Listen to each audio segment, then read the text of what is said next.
Welcome to Within the Frame, where we bring the most pressing issues across the globe into focus. I'm Kim Mok-yeon. As we near the end of May, the outlook for the Korean economy seems to be darkening. The KDI has slashed its growth forecast for the year to just 0.8%, half of what it had predicted just months ago. The IMF has followed suit, lowering South Korea's expected growth from 2 to 1%. And some global banks, including Morgan Stanley, still project 1.1% growth, but only if a second supplementary budget and tariff relief happens soon. Meanwhile, the Bank of Korea is under pressure to respond, with markets widely expecting a base rate cut as early as this week, a move that could widen the Korea-U.S. interest rate gap. And all of this comes just days before a new administration is set to take office in Korea. So tonight we ask, are we simply navigating a soft patch, or are we staring down a deeper structural economic test? And what policy levers, if any, are left to pull? For answers to this, we connect to Kim Mok-yeon, professor at Seogang Business School, in our program with us. Welcome. Good evening. Pleasure to be here. And also joining us is Hong-Soo Eric Kim, founder and CEO of DataCrunch Global and adjunct professor at Yonsei Graduate School of Business as well. Great to see you. Thank you for having me this evening.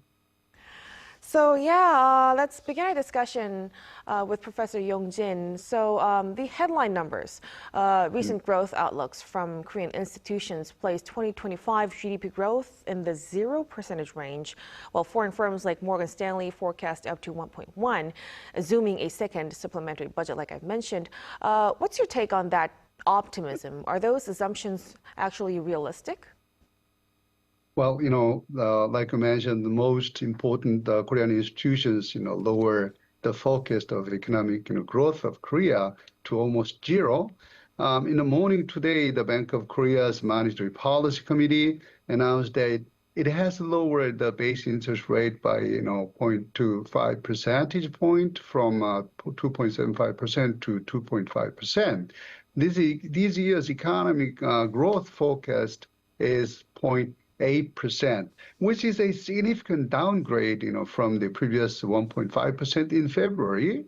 The rate cut is analyzed to have been, made due to domestic economic sluggishness and the impact of the U.S. tariff policy. Next year's growth rate was also lowered by, 0.2 percentage point to 1.6% compared to the February forecast. The inflation rate forecast for this year remains at the existing forecast, 1.9%, but next year's inflation rate is presented at 1.8%, 1 percentage point lower than the previous forecast. Nothing looks good. It is amazing that we say 1.1 growth rate, suggested by Morgan Stanley is optimistic, even though they say additional budget and then ease the tariff of Trump administration. But, when we consider the average growth rate of Korean economy last 10 years was over 2%. But, that's where we are now. I believe the eased U.S. tariff and additional budget might help Korean economy, grow a little bit, but the competitive threat from China, due to the similar economic structure and their strength in manufacturing, is getting stronger.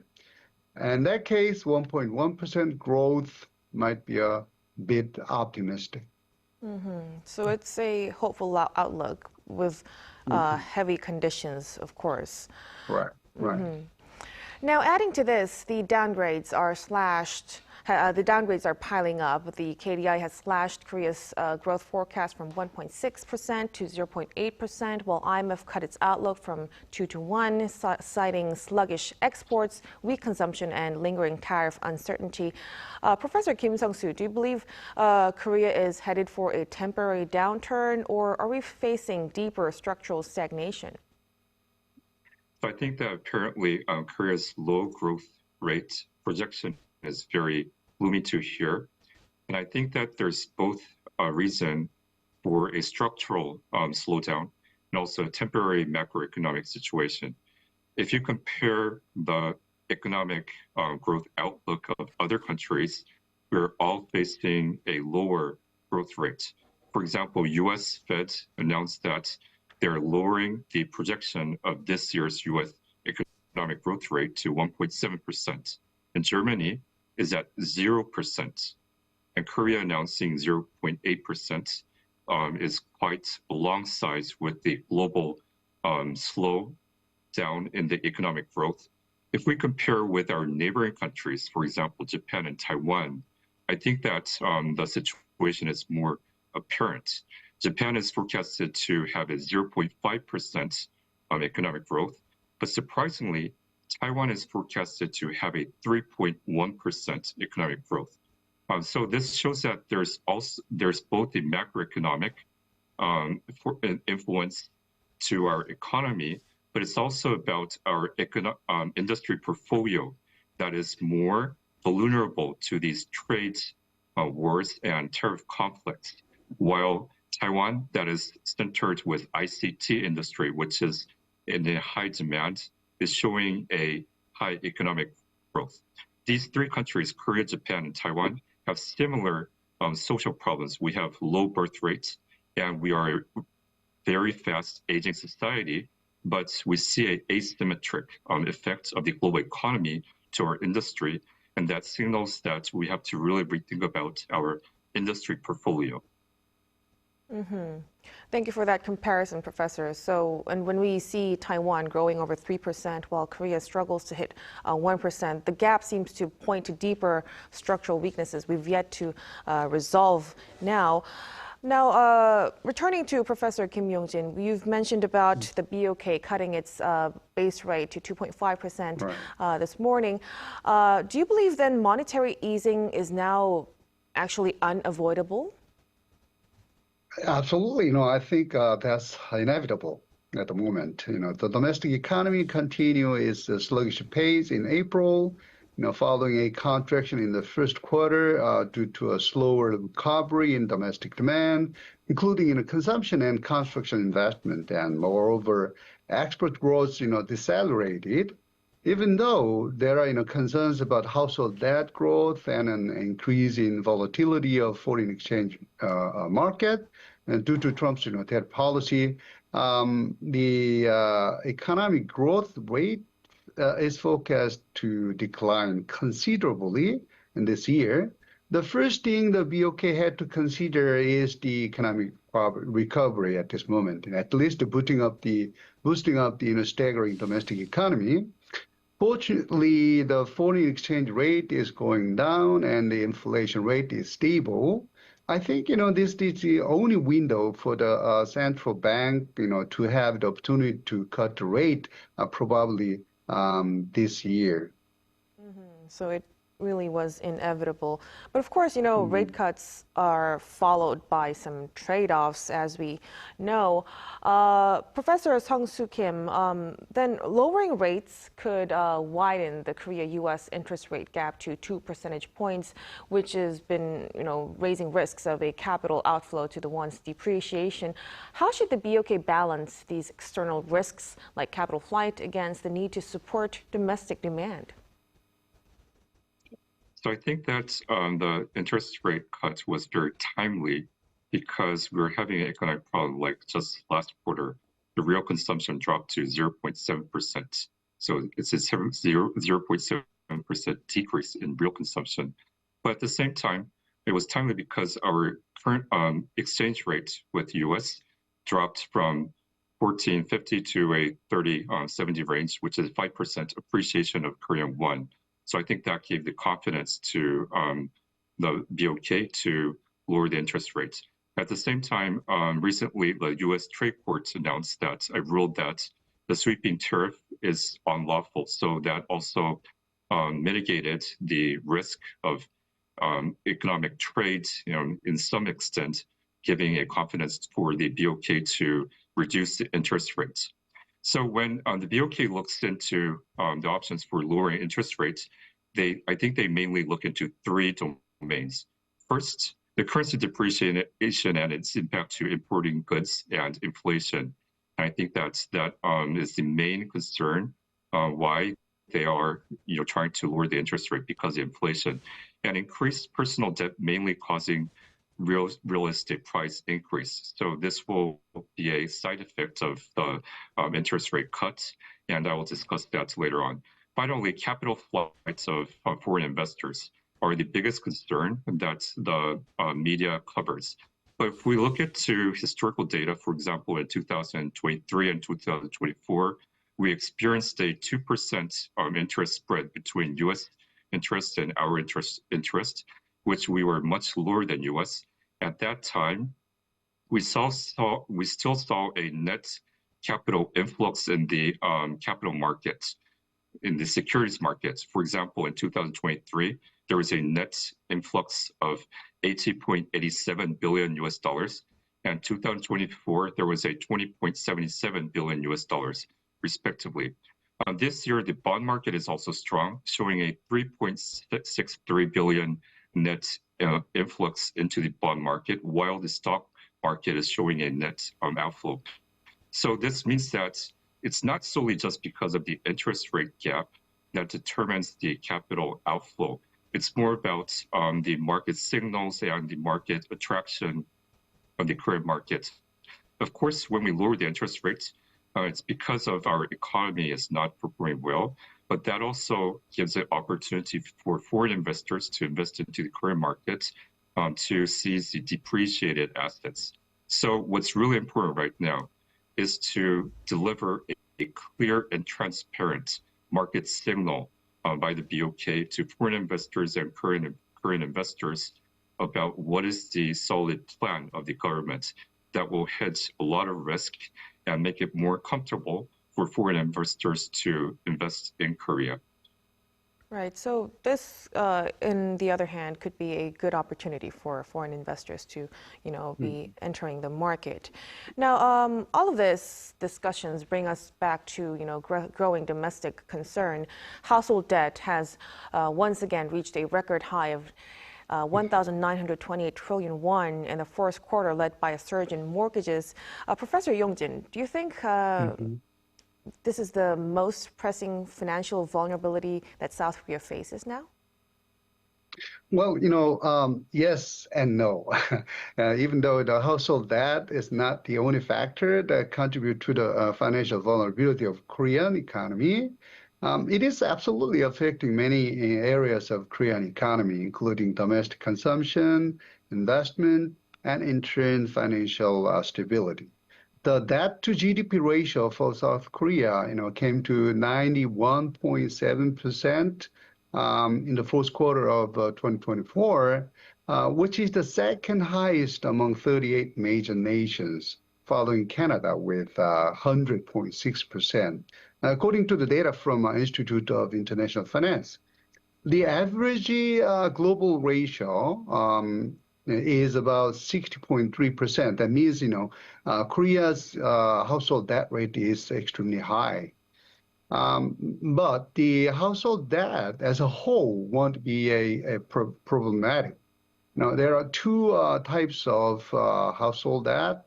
One is for, literally purchasing a house or long-term rental deposit, so-called 전세. This type of household debt won't hurt the financial stability that much, as long as the housing price is not going down dramatically. The other is for operating self-employed businesses.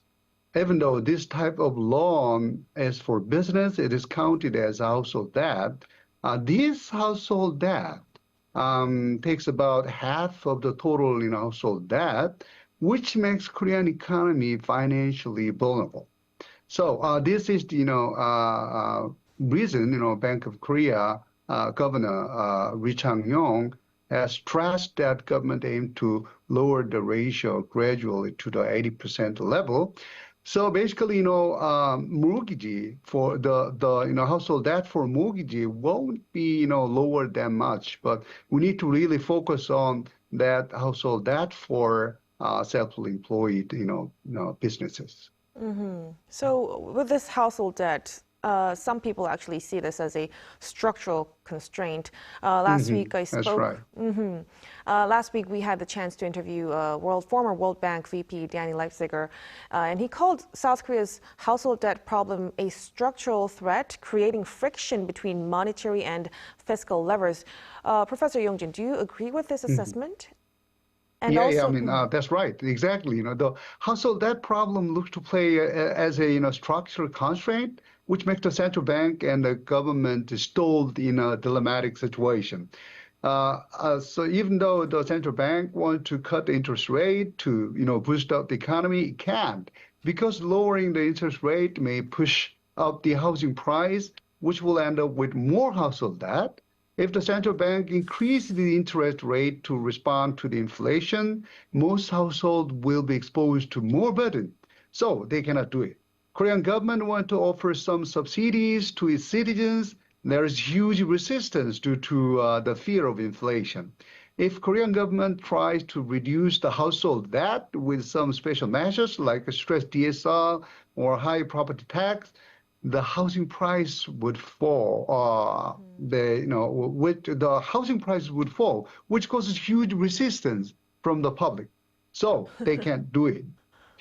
I think the most realistic way of reducing the household debt will be tighten the DSR measures to endure the gradual decrease of the housing price over time. If the government want to keep the housing price same, then there's no way of doing it. So it's definitely a very complex issue to resolve. Now, Right. all of this situation, economic issues, they all come as South Korea prepares for a political leadership coming in. Next week, we're seeing a new administration. Professor Sung-soo, from your standpoint, what is the single most urgent economic risk that must be addressed immediately by the next government? I think that many will agree that the trade negotiation with the Trump administration should be the number one agenda for the new administration, because we did not have a legitimate partner to discuss the trade conditions with the Trump administration while all of the world was working on negotiating with U.S. So we need a strong and a very strategic leadership to approach our trade strategy with the United States. I think that will be a clear and transparent market signal to the Korean economy as well. Currently, we have to understand that firms cannot make a long-term strategy. Not only a long-term strategy, they cannot build a short-term strategy because there's so much uncertainty in this market, because we do not have a legitimate administration to set the boundaries of the market conditions. So I think trade negotiations should be the number one agenda for the new administration. And the first economic decision this new government makes will not actually fix everything, but still set the tone for the remaining of the term. Now, so looking beyond the immediate challenges, Professor Yong-jin, what kind of long-term economic identity should South Korea be working towards under this new administration? And what's the bigger vision as we can't afford to lose sight of? Well, I think that's most important, most critical question we have to ask to a new government, right? So, as everybody knows, Korea is one of the strongest powers for manufacturing, along with China, Germany, Japan, and Taiwan. And Korea has a very, very strong ecosystem for manufacturing, which cannot be built in a day or in a short time period. Once it is ruined or crashed, it requires a very long and serious effort to rebuild. Mr. Trump wants to rebuild it again in the U.S. with his tariff policy. However, it is not easy for him to achieve within his term. So the new administration of Korea may want to focus on keeping this manufacturing ecosystem safe and strong. One thing the new government need to consider is that now the way of manufacturing is totally different from the past due to the advancement of digital technologies, artificial intelligence, and material sciences. That is, by using the technologies, the new government need to restructure the manufacturing ecosystem to make it flexible and intelligent. It may require a totally different, financial or funding scheme from the traditional finance with bank. Traditionally, indirect finance with bank and subsidies, were enough to grow the industry. However, now the direct investment, from like National Wealth Fund, some of the candidates talk. So otherwise, Korean economy cannot compete with China or even Japan.